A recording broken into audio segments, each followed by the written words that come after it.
পাহাড়ি ঢলে বিধ্বস্ত বিশাল ভবন, স্রোতের তোড়ে ভেসে গেছে সেতু, ধসে পড়েছে একের পর এক বাড়ি। আকস্মিক ঢলে বিপর্যস্ত নেপালের রসুয়া জেলা। স্থানীয় সময় বুধবার সকাল 8:37 ভূমিকম্পের পর পাহাড় ধস ও আকস্মিক বন্যার কবলে পড়ে জেলাটির বিভিন্ন এলাকা। ভুটেকশি নদীর পানি উপচে ভাসিয়ে নিয়ে যায় কয়েকটি গ্রাম।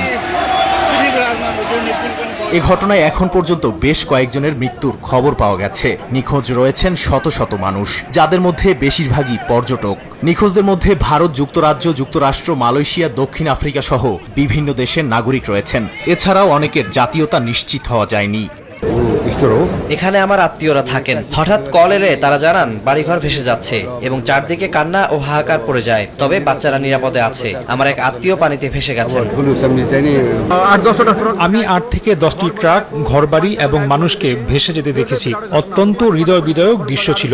উপর থেকেও ট্রাক ভেসে যেতে দেখেছি। আমি এখানে 18 বছর ধরে আছি, কিন্তু প্রথমবার এমন ভয়াবহ ঘটনা দেখলাম।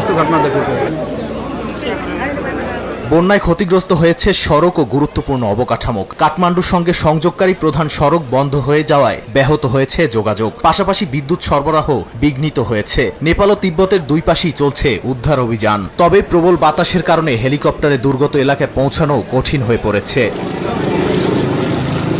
দুর্যোগের পর ভুটেকশি নদীর নিম্নাঞ্চলে সতর্কতা জারি করা হয়েছে। নেপাল সরকার জানিয়েছে বেশ কয়েকজন পুলিশ কর্মকর্তা সহ বহু সেনা সদস্য নিখোঁজ রয়েছেন। চিকিৎসক দল, স্কাউট ও রেড ক্রসের সমন্বয়ে উদ্ধার ও ত্রাণ কাজ চলছে। কর্মকর্তাদের আশঙ্কা এবারের ক্ষয়ক্ষতির মাত্রা গত বছরের ভয়াবহ বন্যাকেও ছাড়িয়ে যেতে পারে। নেপালের পাশাপাশি তিব্বতের অংশেও ব্যাপক ক্ষয়ক্ষতি হয়েছে বলে জানিয়েছে স্থানীয় কর্তৃপক্ষ।